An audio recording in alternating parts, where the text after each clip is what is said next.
Assalamualaikum warahmatullahi wabarakatuh. Rekan-rekan sekalian dari kelas BKI 6A, mohon maaf ini saya posisi masih di Semarang karena ada kegiatan di Jawa Tengah sampai 3 hari ke depan ya.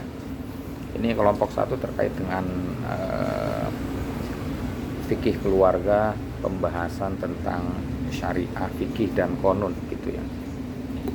Jadi kalau rekan-rekan itu sudah familiar dengan istilah fikih, mungkin rekan-rekan perlu mendapatkan informasi tambahan terkait dengan apa itu syariah dan apa itu konun. Karena topik hari ini merupakan satu topik inti yang nanti memang diharapkan rekan-rekan bisa memberikan atau mendapatkan satu perspektif baru tentang bagaimana sistem perundang-undangan yang ada di Indonesia ini. Nah, kalau tadi sudah dijelaskan oleh kelompok 1 bahwa memang fikih itu merupakan satu produk pemahaman. Nah, gitu ya. Kalau kita mengacu dan berbicara terkait dengan fikih, maka tidak bisa kita lepaskan diskusi itu dari syariah. La fikih itu adalah satu konsepsi tentang pemahaman ulama terkait dengan hukum-hukum syariat.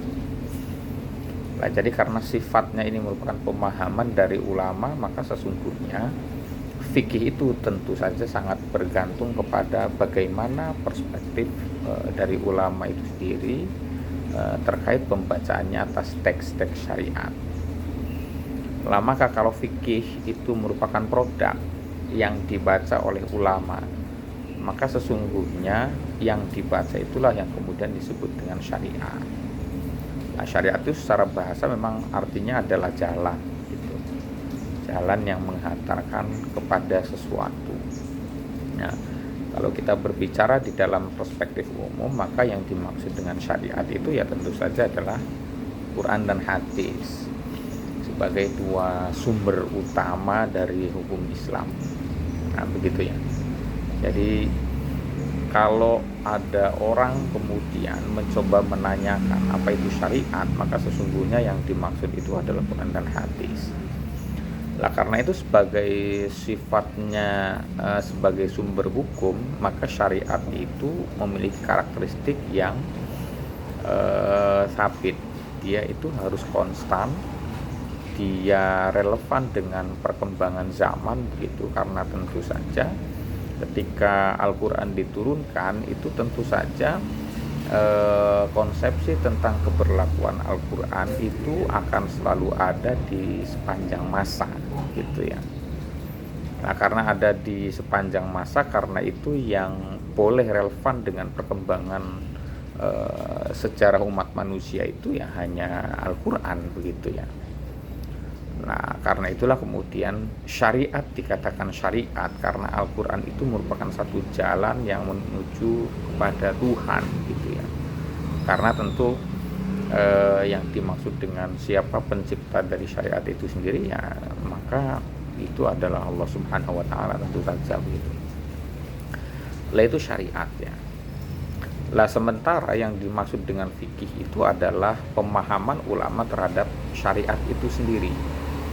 Jadi syariat yang memiliki sifat yang normatif begitu ya, sifat yang berupa konseptual, nilai-nilai umum begitu ya, nilai-nilai universal, kemudian oleh ulama diterjemahkan menjadi fikih. Nah, hanya pertanyaannya, syariat itu kan sesungguhnya satu ya, pandangan orang tentang syariat itu satu. Tidak ada satupun misalnya yang menafsirkan syariat secara berbeda-beda. Nah, berbeda dengan itu, fikih punya perbedaan yang cukup signifikan dengan syariat.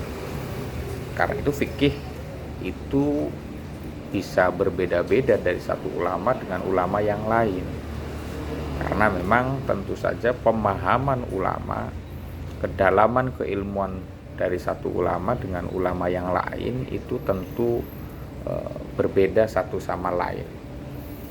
Karena itu ketika misalnya ada satu konsepsi yang menyatakan bahwa ikhtilafu ummati rahmatun misalnya begitu ya, bahwa perbedaan di antara umatku itu merupakan rahmat, maka yang dimaksud perbedaan di sini adalah perbedaan cara pandang ulama atau perbedaan fikih itu merupakan suatu rahmat. Karena tentu saja misalnya produk-produk fikih sebagaimana selama ini kita kenal dari 4 mazhab terbesar di dalam fikih ya, di dalam Islam, itu mazhabnya Abu Hanifah atau yang dikenal dengan Hanafiyah, mazhabnya Malikiyah begitu ya, mazhab Syafi'iyah dan Hanabilah begitu, memiliki pandangan-pandangan yang berbeda terhadap syariat. Maka seringkali antara satu dengan yang lain itu berbeda produk-produk fikihnya gitu ya. Saya beri contoh misalnya begini. Ulama yang 4 itu tentu sepakat misalnya terkait dengan disyariatkannya sholat Jumat begitu ya. Karena memang sholat Jumat secara spesifik memang disebutkan di dalam Al-Quran sebagai sumber. Kita tahu misalnya ada surat namanya surat Al-Jumu'ah gitu ya, yang menyatakan idza nudiya lis-sholati min yaumil jumu'ati fas'au ila dzikrillahi wa dzarul bai' gitu ya. Nah, itu ayat itu menyatakan tentang disyariatkannya sholat Jumat gitu ya. Jadi sebagai satu nilai normatif kita bisa membedakan syariat yang dimaksud oleh ayat itu adalah disyariatkannya sholat Jumat. Tapi pertanyaannya adalah apakah disyariatkannya sholat Jumat ini menjadi berlaku untuk setiap orang? Nah, inilah yang kemudian menjadi perbedaan pandangan di kalangan ulama, misalnya menyatakan misalnya apakah sholat Jumat itu wajib bagi orang sakit, apakah misalnya sholat Jumat itu menjadi sesuatu yang wajib bagi orang yang bepergian jauh, musafir misalnya. Apakah sholat Jumat itu wajib atau tidak bagi seorang perempuan misalnya. Apakah sholat Jumat itu tetap wajib dilaksanakan pada saat terjadinya COVID-19 yang sebagaimana Anda juga alami, kita semua alami di tahun-tahun yang lalu ya.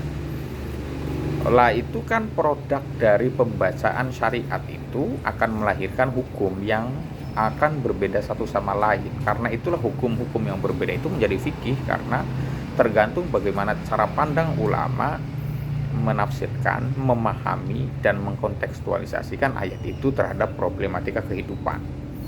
Jadi syariat yang sifatnya normatif, abstrak begitu ya, berupa nilai-nilai universal kemudian diterjemahkan berdasarkan lokus dari ulama, pandangan ulama, berdasarkan lingkungan di mana ulama itu hidup, itu nanti akan melahirkan cara pandang hukum yang berbeda terhadap syariat itu.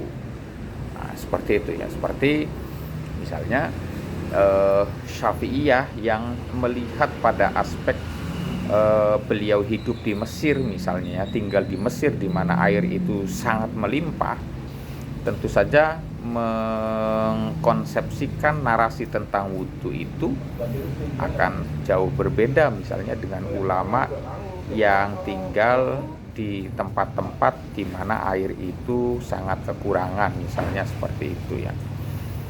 Nah, itu juga akan mempengaruhi bagaimana ulama membaca syariat. Nah, sementara pemahaman ulama itu menjadi fikih.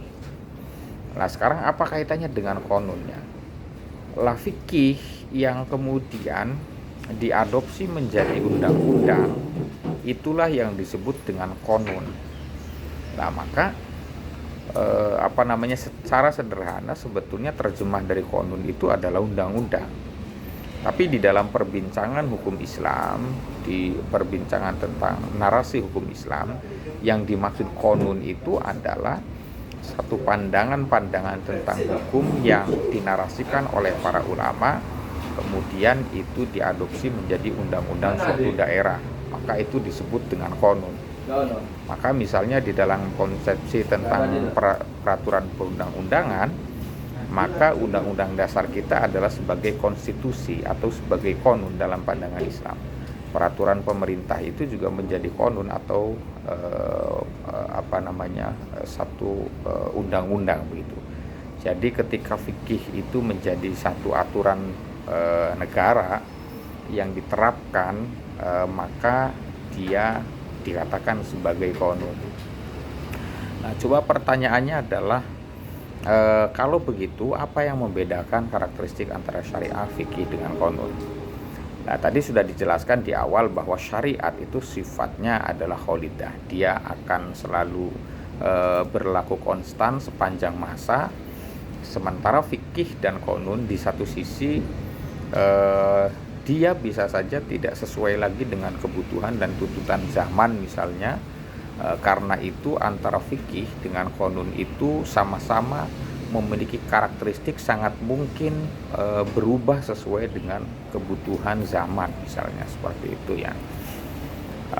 Sebagaimana misalnya tentang dulu pada saat praktik Nabi melaksanakan ibadah haji, itu melaksanakan tawaf menggunakan unta misalnya. Apakah mungkin di hari ini kita juga bisa melaksanakan tawaf menggunakan unta? Bagaimana kalau unta itu diganti misalnya dengan kursi roda? Nah, ini juga menjadi satu pembacaan atas narasi terjadinya perubahan situasi dan kondisi masyarakat hari ini. Tidak mungkin lagi menggunakan unta sebagai kendaraan misalnya, karena tentu ada satu kendaraan yang jauh lebih efektif dan efisien dibandingkan dengan unta misalnya, dengan jenis kendaraan yang dulu digunakan oleh Nabi misalnya, seperti itu ya. Nah, itu artinya fikih itu bisa saja dan sangat mungkin berubah sesuai dengan kebutuhan dan tantangan zaman. Nah, kalau dilihat dari sifatnya, maka syariat itu pasti ya. Jadi kalau di dalam istilah agama disebut dengan qat'i, sesuatu yang sifatnya mutlak dan pasti. Sementara kalau fikih itu sifatnya itu relatif, artinya tidak bisa seorang ulama mengklaim bahwa pendapatnya itu benar, pembacaannya atas satu teks-teks keagamaan itu benar, tidak bisa seperti itu. Maka dalam parameter ini bisa kita katakan bahwa kebenaran dari fikih itu bersifat relatif ya. Mungkin saja pendapat ulama-ulama di Indonesia itu bisa benar dan relevan dan sesuai dengan kondisi Indonesia, tapi belum tentu misalnya bisa diterapkan di Arab Saudi misalnya, dengan kondisi yang tentu jauh berbeda dengan kondisi sosiokultur masyarakat Indonesia. Karena itu sifat fikih tidak mengikat. Sementara kalau qanun atau undang-undang itu bersifat mengikat bagi orang yang berada di daerah itu. Jadi ketika misalnya satu pendapat ulama dikonstruksi menjadi undang-undang atau menjadi peraturan perundang-undangan pemerintah, maka sifatnya sudah menjadi pasti dan sifatnya mengikat. Artinya dia tidak lagi melihat misalnya kalau ternyata di satu daerah seperti Provinsi Aceh Darussalam misalnya, yang tentu memiliki diversifikasi penganut mazhabnya, tentu saja tidak hanya Syafi'iyah ya, di Aceh itu misalnya juga ada mazhab-mazhab yang lain. Karena itu misalnya pandangannya ulama Syafi'iyah bisa saja tidak bisa diterapkan bagi penganut-penganut mazhab yang di luar Syafi'iyah. Tapi ketika pandangan Syafi'iyah itu diadopsi menjadi satu qanun, satu undang-undang, maka dia menjadi juga mengikat bagi penganut di luar Syafi'iyah. Maka disitulah karena sifat dari qanun itu menjadi lebih tinggi dibandingkan pandangan fikih, karena dia sudah menjadi tata aturan yang dibakukan oleh pemerintah. Karena sifat dari keputusan-keputusan yang dikeluarkan oleh pemerintah itu memiliki kedudukan dan posisi yang lebih tinggi dibandingkan pandangan seorang ahli fikih misalnya. Nah, di sini juga menjadi perdebatan di kalangan ulama ya. Apakah ketika satu produk hukum yang dikeluarkan seorang ahli fikih itu memiliki sisi positif atau negatif ketika dia menjadi diadopsi menjadi undang-undang atau dilakukan kanonisasi. Salah satu sisi adalah pada banyak sekali produk-produk fikih, aturan fikih yang berubah menjadi undang-undang perkawinan misalnya tahun 1974. Itu kan banyak misalnya ulama-ulama di luar Syafi'iyah, karena tentu undang-undang perkawinan itu lebih banyak mengadopsi pandangan-pandangan mazhab Syafi'iyah ya.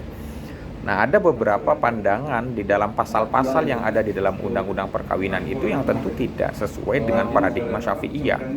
Tapi karena dia sudah menjadi undang-undang, maka ada sifat memaksa, enforcement yang dilahirkan oleh undang-undang perkawinan itu, sehingga fikih yang mestinya sangat adaptif terhadap keragaman pandangan ulama, tapi ketika sudah menjadi konun atau undang-undang, maka kemungkinan untuk berbeda pandangan itu juga menjadi semakin hilang, seperti itu ya. Sehingga terjadi penyeragaman hukum. Ketika satu pandangan ahli fikih misalnya diadopsi menjadi undang-undang, terjadi keseragaman hukum. Inilah yang kemudian menyebabkan beberapa ulama mengkhawatirkan jika ada formalisasi syariat di Indonesia misalnya begitu. Karena di satu sisi memang itu menjadi satu advokasi untuk mengadvokasi dan mengakomodir kebutuhan umat Islam, tapi di sisi lain itu justru tanda kutip akan membunuh semangat adanya perbedaan pandangan di kalangan ahli hukum Islam. Karena tentu saja hukum Islam itu tidak bersifat monolitik, dia tidak boleh hanya mengadopsi satu paradigma, karena sifatnya tadi fikih itu ya harus mengakomodir terhadap adanya banyak perbedaan pandangan di kalangan ulama.